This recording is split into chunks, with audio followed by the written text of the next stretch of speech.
Hi, this is Charles Hoskinson broadcasting live from warm, sunny Colorado. Always warm, always sunny, sometimes Colorado. Today is January 28th, 2023, and I'm making a video to talk a little bit about the architecture of Cardano because some questions have come up, and the internet's the internet, and it's important that people understand who we are, why we did what we did, and the legacy behind things. So I'm making a little bit of a whiteboard video. So let's share my screen. Wow, here we go. Okay. So the story begins back in 2016, 2017, when I wrote the Cardano essay, Why Cardano, basically outlining roughly the thought process of the design of Cardano. And I introduced these two concepts, Cardano settlement layer and Cardano computation layer. And it's closely related to our sidechains concept. So basically, the idea is that SL is safe, it's deterministic, it is reliable, it's self-healing. Okay, it's very decentralized. It's upgradable. Okay, there's a lot of properties here that you care about. And so we introduced concepts like the extended UTXO accounting model. We introduced things like Plutus plus DSLs, the Cardano native asset standard.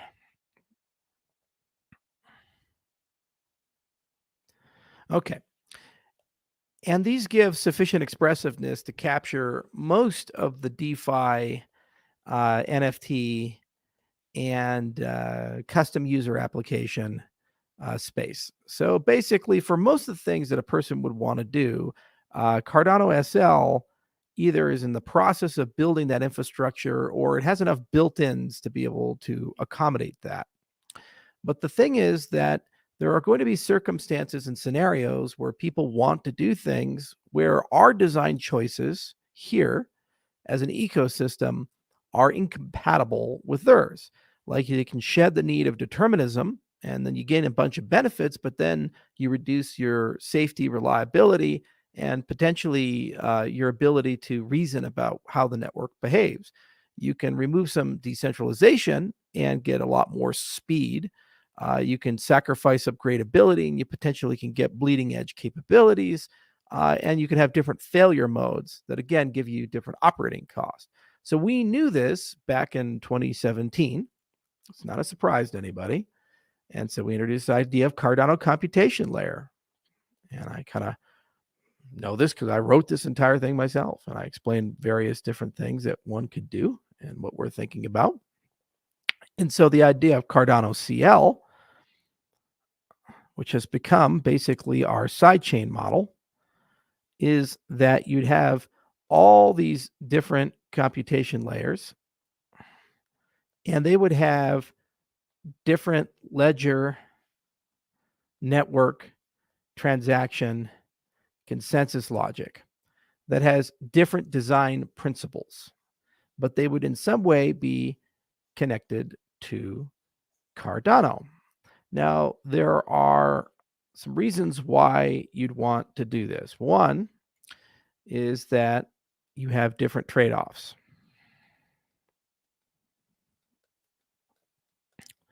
In our industry, we have a bunch of idiots that run around eating paint chips who seem to believe that there's a God protocol, a holy grail, where somebody has figured out perfection and every single thing is just amazing about it.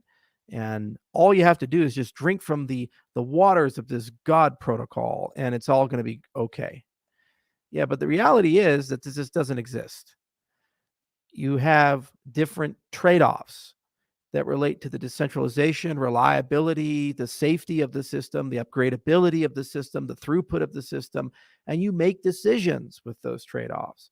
So some of those trade-offs, that are good for a stable, secure, long-term network may not necessarily be good for your business logic. So you have two choices. You can either say, when you live in Bitcoin land, basically what they say, fuck off. Okay, that's what the maxis do. They basically say there is only one truth, and if you deviate from it, you're the problem, not the product. And no matter what you're trying to do, none of that matters. And please go use a layer 2 that's centralized to solve the problem. We will never change the core protocol. That's what they say.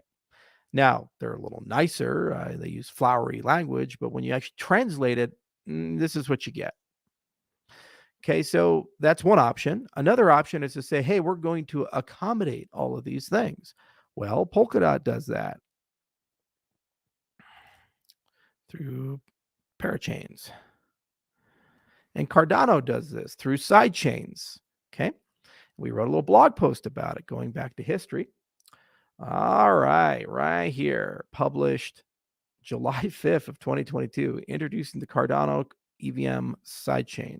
And we have obviously lots of cool follow-ups, but we just kind of talk about the sidechain model, the kinds of things that we're doing with sidechains. But by no means is this an original new idea. This is something the industry as a whole has recognized as very important.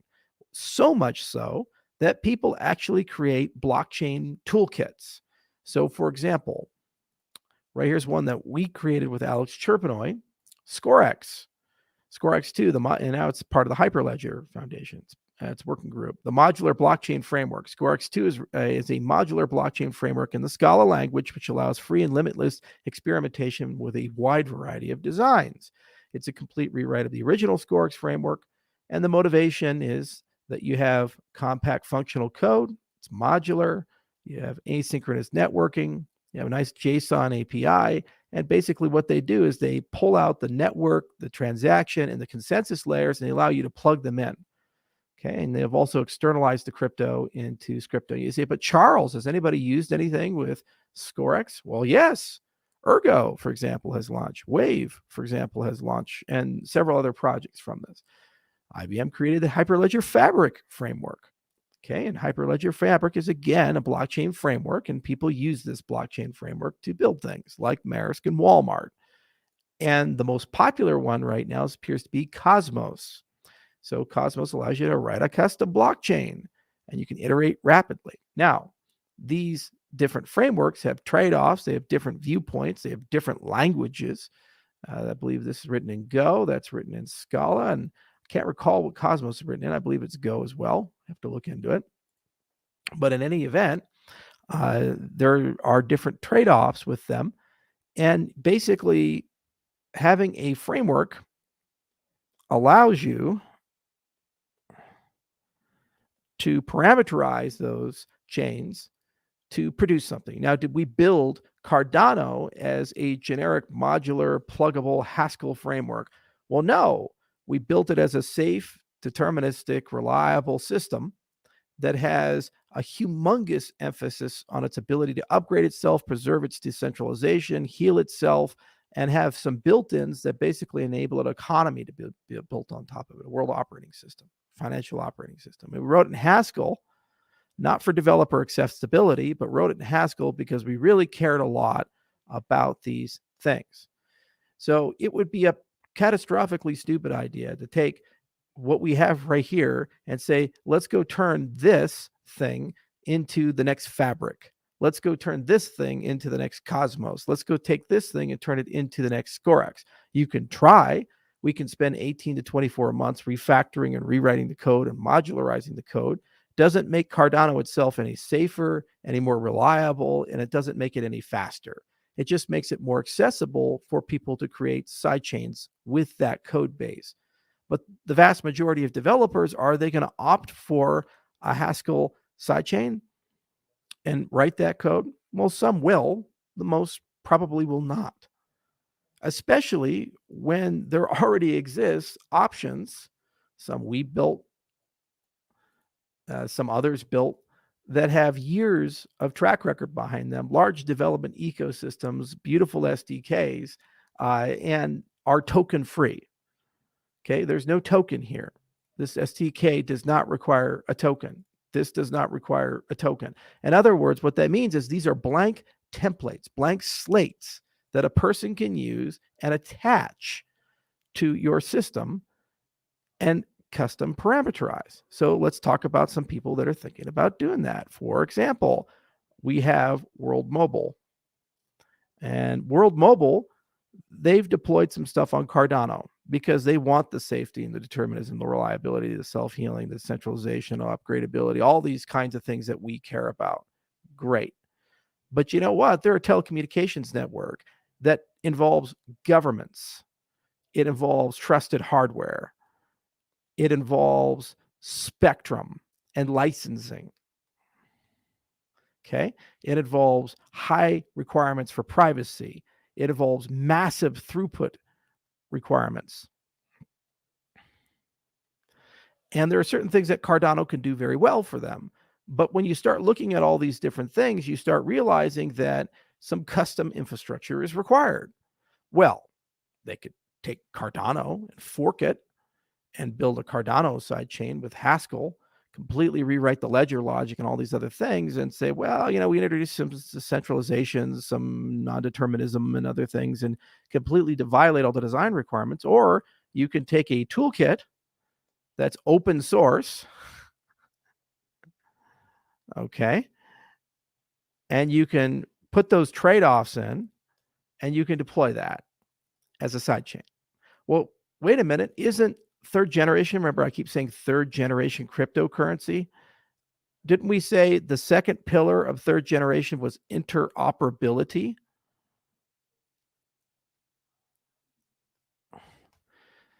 Yes, we said that. So wouldn't it make a lot of sense to take it, in their case, Cosmos, because it's a good toolkit, attach it to Cardano, and now this is a computation layer, and you have a bridge where value can go back and forth, and Cardano can provide the quorum for that sidechain, because these are just toolkits. They don't come with batteries included for governance. They don't come with batteries included for security. They don't come with any of that. They just come with infrastructure that's programmable. They could do the same with Fabric. They could do the same with Scorex. And we encourage people to do that, because here's what happens. You start building an ecosystem of these things. Hopefully, hundreds of them. Now, why is this good for Cardano? Well, if you take a look at the staking reward curve over time, it has this continuous decline. Now, it takes 100 plus years for it to approach zero asymptotically, but the problem is that after a decade or so, most of your rewards decline considerably. Okay, so the area under the curve here in that first decade is considerably larger than over here. Well, what augments stake pool revenue and makes the system sustainable above and beyond transaction volume is that when you have a control layer, computation layer, these also pay staking rewards to SPOs plus the delegators. Okay. Why? Because the security of SL, the main chain powered by Ouroboros, gets pushed down to these layers. Doesn't come from another network. It doesn't come from another token. It comes from Cardano. Now, these chains are in partnership with Cardano, the main chain, so they have to pay. And they pay the only thing they can pay, because they're not humans, they're not corporations, they're blockchains. They pay the tokens. So what happens over time is, while the ADA rewards decline over a 100-year period, suddenly the stake pool operator, they get ADA plus all those other side chains inside the system. Okay, so they get a whole portfolio of rewards. So isn't it in our best interest then that we have a diverse ecosystem of different technology that's custom parameterized to the needs of each of these guys? They keep all their traffic on the sidechain. They get the security of the main system and the reliability of the main system, the liquidity of the main system, the infrastructure of the main system. But then their concerns are parameterized there. We recognized that business model 5 years ago. It's written down right here in Y Cardano. Okay, use Wayback Machine and see it. It's nothing new. It's something we've been talking about consistently since before Cardano launched. We built a sidechain, 2 of them actually, one in Scala with the Mamba sidechain as a case study, and then we also built a generic framework with Alex Chirpinoy called Scorex. And we're a member of the Hyperledger Foundation. And we talk to the Fabric people on a regular basis. And now we're starting to get real deep into Cosmos because there's a desire to attach that to Cardano. Now, what's extraordinary to me is that there are people over the internet say, well, this is evidence that Cardano is a failure because there exist dApps and ecosystems that require somehow you to do things off chain or in a different ecosystem. Well, guys, the future is multi-chain and the future is multi-infrastructure.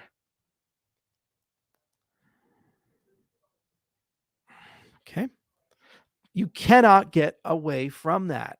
Why? Because there are trade-offs in a design, and the people who are going to win the future are the interoperable people, the people that support everything, the people that run infrastructure with many different things. And the more of this we have, and the easier it is, eventually you wake up and you have 200 of these things, okay, and which certainly increases the network value of the system and the utility of the system. That's the point. That's the machine that's being constructed here. And it allows people to move from trustless to trusted infrastructure and back, especially when you look at traditional finance. We call it TradFi. They're regulated. Okay, they're regulated actors. And that means they're centralized until we can find a way to decentralize regulation. But sure, that's a hard one. Well, that means they have their own infrastructure requirements and they can't move everything to a blockchain. So what are we going to do? Be like Bitcoin and tell them to go fuck themselves and there's nothing for them? Go home, you're all wrong? Or do you build a system where they can do their thing here with their own logic and then benefit from our system? And we're in partnership with each other and there's mutual emergent value with each other. Telecommunications is a somewhat centralized entity. Why? Because you have nation states. Okay? You have monopolies. Some cases you have government-run corporations that actually own and operate the spectrum.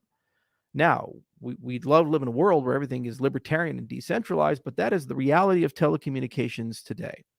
So what does this mean? It means that you have to have bespoke infrastructure to accommodate that reality, even if your intention is to fully decentralize, because you can't just go to a government and say, change your laws, change the way you operate things, privatize. You can't. If the intention is to wire up the world and connect the unconnected, you have to build bridges between the traditional world and the non-traditional world. It's the same if somebody wants to deal with TradFi and do security tokens. If they want to do traditional finance, and they want to set up things like funds, they're regulated actors. What are you going to do? Just go and say, change all your laws to accommodate us? Well, that's the Bitcoin way. Or you can say, well, let's build bespoke infrastructure with those particular trade-offs. Should Cardano change itself because the US Treasury Department tells it to? Should Cardano change itself because the International Telecommunications Union tells it to? No. Why should we put unelected bureaucrats in charge of decentralized infrastructure? Well, the compromise solution is you allow people to build sidechains. And those sidechains have bespoke logic that corresponds to the needs of those regulated domains. of those transnational actors. And then you have decentralized infrastructure in partnership with it that preserves people's rights, like self-sovereign identity. Okay? Your ownership of money. Okay? Your privacy. All kinds of things that you can preserve because you have a blockchain guarantee for that. But then the other stuff, well, there's some things that you have to accommodate. You see, and that's what a partnership is about. That's what an adult ecosystem is about. That's what real trade-offs are about. And what ends up happening is a lack of understanding makes people just spew stuff. So it never ceases to amaze me the level of disinformation that flows through. But I figured we'd make a video here and talk a little bit about it because this is nothing new, and there's 6 years of discussion and history and us saying the exact same thing again and again and again and again, introducing these concepts again and again with things like Midnight and things like World Mobile. And then I just see a lot of news float through and comments float through saying, well, because someone's building a sidechain, it obviously means that Cardano is a failed project. No, it just means there are different design choices. And instead of trying to go and fundamentally change Cardano to accommodate the needs of an individual actor, which would be effectively centralization, you build extensibility so people can have their own domains to be able to succeed within. And then you create an economic model where every time this is done, everybody gets collective value from that. It's that simple. That's how you build things properly. And that's the Cardano way. I really hope in the future that people grow up in this industry and there's a great adulting in this industry. It's hard every day. When you say the same thing, you show all your work, you're completely honest with people, you publish your results for third-party independent review, all your code is open source, you go to exhaustive details to write blog posts, do videos, and communicate with people. And then the exact opposite is perceived, in some cases by mainstream news. And you just have to show up every day and just keep pushing through. It doesn't hurt us, but what it does do is it hurts the industry as a whole. Because what it does is it takes anyone who's professional, it takes anyone who actually has an intent to do something interesting, and they say, why would I want to get involved in something like that where I do good work and I just get criticized? And they say, grow a thicker skin. That's not the answer. It has nothing to do with the skin of any particular individual. It has to do with the fact of, do we want this to be the technology of the future? If we do, you don't set up landmines and burn people down. And if we do, you don't lie. Because when you do those things, what people do is they say, I don't want to be involved in that. And they leave and they go somewhere else, or they give all the power to the people who are currently involved. And in many cases, those aren't really good actors. So it's a crossroads that we're at. It's extraordinary to me that I was so excited about the announcement of Cosmos World Mobile because we're bringing two great ecosystems together. And these ecosystems are going to be mutually beneficial. They've done a great job spending years of their lives building great technology in a 200 plus blockchain ecosystem. It's open infrastructure, which means that we can absorb it. And that's the Darwinian nature and interoperable nature of cryptocurrencies. They make us better and we make them better because this is the first sidechain that's really going to have an awesome security model because of Ouroboros. So I got so excited about that. And to see a reception of, well, you know, this just means Cardano's irreparably broken and can't do everything. And it's abandoning the ecosystem. It's just a mindset there. And it's one that maybe it's in Gen Z and it's percolated its way through and everybody's just perma cynical and everybody's perma dishonest. I don't know. But maybe I hope that elucidates a little bit more about what we've been doing, what we've been trying to accomplish. And I really do think that this is the way. We said there were 3 pillars to the third generation: scalability, interoperability, and sustainability/governance. Second is interoperability. How do you achieve interoperability unless you build bridges and sidechains? How do you achieve that? You just put everybody else out of business and you force your standards on them. I guess that's the Bitcoin way. I'm not exactly in the mood to embrace that one. They can have it. I'll go do something else in life, like raise bison. That's an empty, bereft well of any value. So maybe this way is the right way. So we'll keep chipping away at it. We'll keep building, and we're real excited to bring this technology into Cardano. We can't wait to see how many wonderful things come. And we love this network. Overall, I think that we've remained remarkably consistent in the vision and the approach, and that's auditable. You can just go back in history and look at documents written 6 years ago and compare what they said to where we're at today. And the only difference is they were saying we're going to do it. Now you're actually seeing us do it. And then people say it's over. Welcome to crypto.